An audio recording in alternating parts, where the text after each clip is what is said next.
ಧರ್ಮಸ್ಥಳದ ಬುರುಡೆ ರಹಸ್ಯದ ಬೆನ್ನು ಹತ್ತಿರುವಂತಹ ಎಸ್ಐಟಿ ಅಧಿಕಾರಿಗಳ ಆಪರೇಷನ್ ಅಡವಿ 3ನೇ ದಿನಕ್ಕೆ ಕಾಲಿಟ್ಟಿದೆ. ನಿನ್ನೆ 6ನೇ ಪಾಯಿಂಟ್ನಲ್ಲಿ ಅವಶೇಷಗಳು ಸಿಕ್ಕು ಪ್ರಕರಣಕ್ಕೆ ದೊಡ್ಡ ಟರ್ನಿಂಗ್ ಪಾಯಿಂಟ್ ಆದ ಬೆನ್ನಲ್ಲೇ ಈ ಶೋಧ ಕಾರ್ಯ ಮತ್ತಷ್ಟು ಕ್ಷಿಪ್ರಗತಿಯಲ್ಲಿ ಸಾಗ್ತಾ ಇದೆ. ನಿನ್ನೆ ಸಿಕ್ಕಂತಹ ಮೂಳೆಗಳ ಬಗ್ಗೆ ಮತ್ತಷ್ಟು ಮಾಹಿತಿ ಲಭ್ಯವಾಗಿದೆ.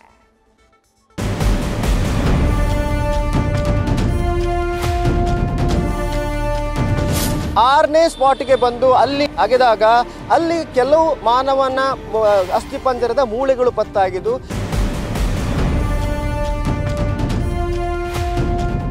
ಎಸ್ಐಟಿ ಟೀಮ್ ಇವತ್ತು 7ನೇ ಪಾಯಿಂಟ್ ಅಲ್ಲಿ ಅಗಿಲಿಕ್ಕೆ ಈಗ ಎಲ್ಲಾ ತಯಾರಿಗಳನ್ನು ಮಾಡಿಕೊಂಡಿದ್ದಾರೆ. 7ನೇ ಪಾಯಿಂಟ್ ಇಂದ ಸುಮಾರು 200 ಮೀಟರ್ ದೂರದಲ್ಲಿರುವಂತಹ 8ನೇ ಪಾಯಿಂಟ್ಗೆ ಈಗ ಎಸ್ಐಟಿ ಟೀಮ್ ಶಿಫ್ಟ್ ಆಗಿದೆ.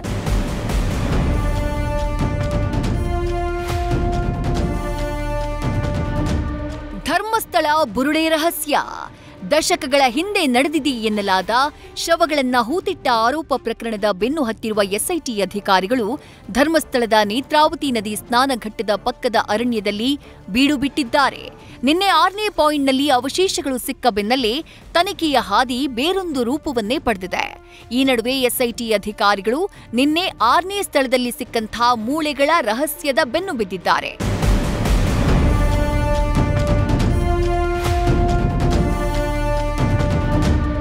ಈಗಾಗಲೇ 6ನೇ ಸ್ಥಳದ ಗುಂಡಿಯನ್ನ ಎಫ್ಎಸ್ಎಲ್ ಪ್ರಕ್ರಿಯೆ ಬಳಿಕ ಎಸ್ಐಟಿ ಅಧಿಕಾರಿಗಳು ಕಾರ್ಮಿಕರ ಸಹಾಯದಿಂದ ಮುಚ್ಚಿದ್ದಾರೆ.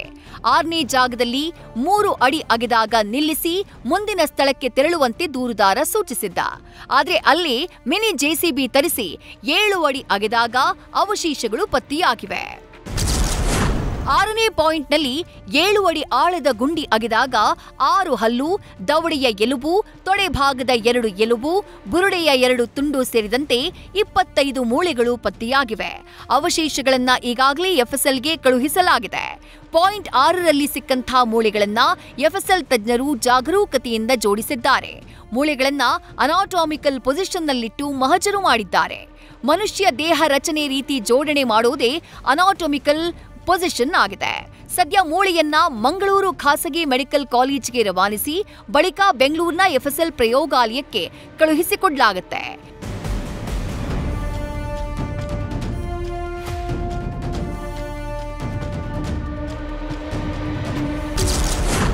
ಏಳನೇ ಪಾಯಿಂಟ್ನಲ್ಲಿ ಅವಶೇಷಗಳ ಬದಲು ಕೈವಸ್ತ್ರ ಪತ್ತೆ.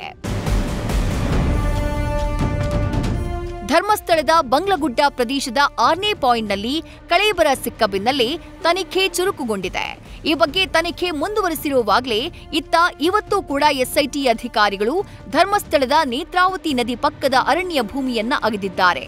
ಕಾರ್ಮಿಕರ ಸಹಾಯದಿಂದ 7ನೇ ಮಾರ್ಕ್ ಮಾಡಿದಂತಹ ಜಾಗದಲ್ಲಿ ಭೂಮಿ ಅಗೆದಿದ್ದು ಯಾವುದೇ ಕಳೇಬರ ಸಿಕ್ಕಿಲ್ಲ. ಹೀಗಾಗಿ 7ನೇ ಪಾಯಿಂಟ್ನಲ್ಲಿ ಮಣ್ಣು ಅಗೆಯುವ ಕಾರ್ಯ ಮುಕ್ತಾಯಗೊಳಿಸಿ 8ನೇ ಸ್ಥಳದಲ್ಲಿ ಮಣ್ಣನ್ನ ಅಗೆದಿದ್ದಾರೆ. ಅಲ್ಲೂ ಕೂಡ ಏನೂ ಸಿಕ್ಕಿಲ್ಲ. ಆದ್ರೆ 7ನೇ ಸ್ಥಳ ಅಗೆಯುವಾಗ ಒಂದು ಕರವಸ್ತ್ರ ಸಿಕ್ಕಿದ್ದು ಎಸ್ಐಟಿ ಅಧಿಕಾರಿಗಳು ಅದನ್ನ ಎಫ್ಎಸ್ಎಲ್ ತಜ್ಞರಿಗೆ ಹಸ್ತಾಂತರಿಸಿದ್ದಾರೆ. ಈಗಾಗಲೇ 7ರ ಸ್ಥಳ ಮಹಜರು ಕೂಡ ಕಂಪ್ಲೀಟ್ ಆಗಿದೆ. ಇದೇ ವೇಳೆ 8ನೇ ಪಾಯಿಂಟ್ನಲ್ಲೂ ಯಾವುದೇ ಕಳೇಬರ ಸಿಕ್ಕಿಲ್ಲ. ತೆಗೆದ ಮಣ್ಣನ್ನ ವಾಪಸ್ ಗುಂಡಿಗೆ ಹಾಕಿ ಮುಚ್ಚಲಾಗಿದೆ.